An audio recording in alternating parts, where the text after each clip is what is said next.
Kisah Nabi Musa alaihi salam, penyembelihan sapi betina.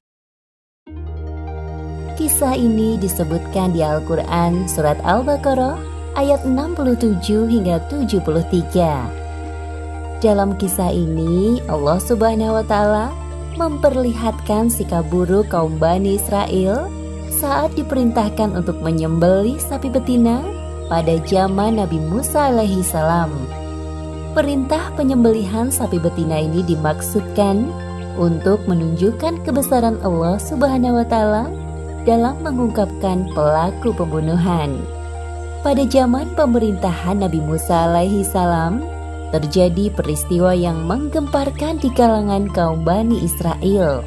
Seorang saudagar kaya raya terbunuh dan mayatnya dibuang di pelataran desa tetangga.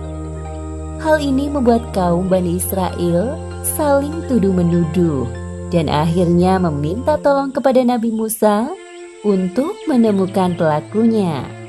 Wahai umatku, aku telah berdoa kepada Allah Subhanahu wa Ta'ala untuk ditunjukkan wajah si pelaku pembunuhan.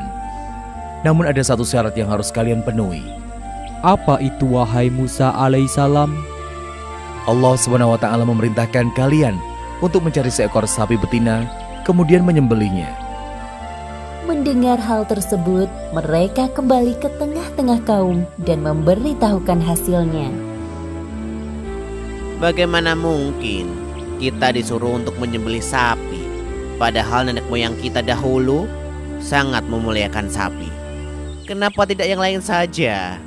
Aku merasa keberatan dengan permintaan itu. Ya. Aku juga sangat keberatan. Tanyakan saja sendiri kepada Musa. Keesokan harinya, beberapa orang dari kaum Bani Israel mendatangi Musa. Wahai Musa, ini ada orang mati. Kami ingin mencari siapa pembunuhnya. Namun, engkau menyuruh kami menyembelih seekor sapi betina.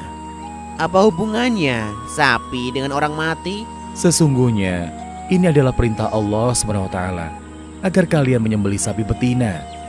Jangan membodohi kami dengan perintah itu, wahai Musa. Aku bukan orang bodoh, padahal aku adalah utusan Allah Subhanahu wa Ta'ala. Seperti yang disebutkan dalam surat Al-Baqarah ayat 67. Dan ingatlah, ketika Musa berkata kepada kaumnya, Allah memerintahkan kamu agar menyembelih seekor sapi betina. Hal ini menunjukkan sikap buruk kaum Bani Israel, yaitu suka membantah saat mendapat perintah dari Allah Subhanahu wa Ta'ala. Wahai Musa, apabila itu benar yang diperintahkan Tuhanmu untuk kami, mohonkan kepada Allah agar menjelaskan ciri-ciri sapi itu, yang tua atau yang muda atau yang bagaimana. Allah Subhanahu wa Ta'ala mengatakan bahwa sapi betina itu tidak tua dan tidak muda, tetapi pertengahan antara itu. Maka carilah sapi betina itu. Kaum Bani Israel itu pulang dan kembali lagi keesokan harinya menghadap Nabi Musa. Wahai Musa, kami masih belum paham perihal sapi itu. Mintalah kepada Allah untuk menunjukkan warna sapi betina itu agar kami mudah mencarinya. Allah Subhanahu wa Ta'ala mengatakan bahwa sapi betina itu yang kuning warnanya dan menyenangkan pandangan orang yang melihat. Hal yang sama berulang terjadi di hari berikutnya. Mereka kembali mendatangi Nabi Musa. Maafkan kami, wahai Musa. Sekali lagi mohonkan kepada Allah untuk menjelaskan tentang sapi betina itu. Insya Allah, jika Allah menghendaki, kami akan mudah mendapatkan sapi betina yang dimaksud.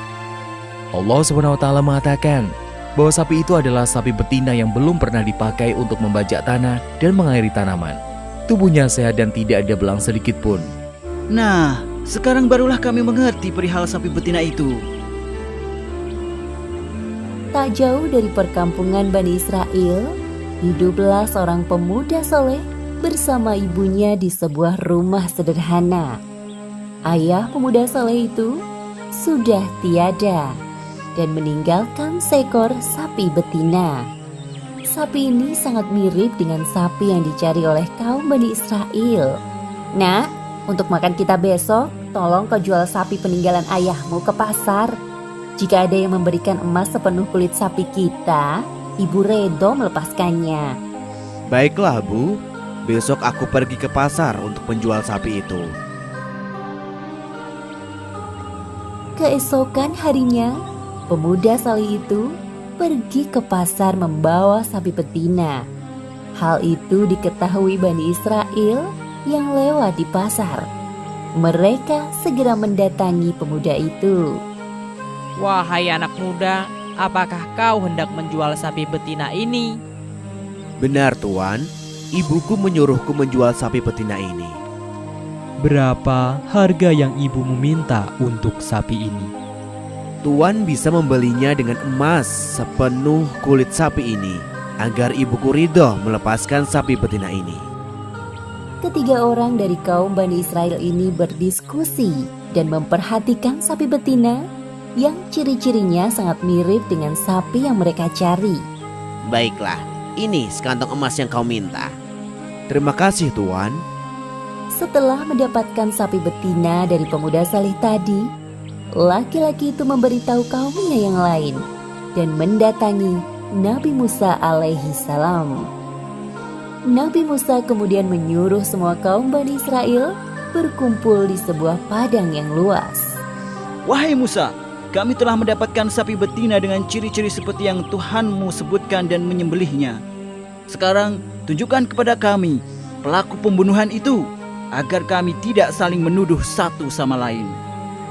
Nabi Musa alaihi salam menyuruh mereka mengambil salah satu bagian dari sapi betina itu, lalu memukulkannya pada mayat, seperti yang disebutkan dalam surat Al-Baqarah ayat 73. Lalu kami berfirman, pukullah mayat itu dengan bagian dari sapi itu. Demikianlah Allah menghidupkan orang yang telah mati.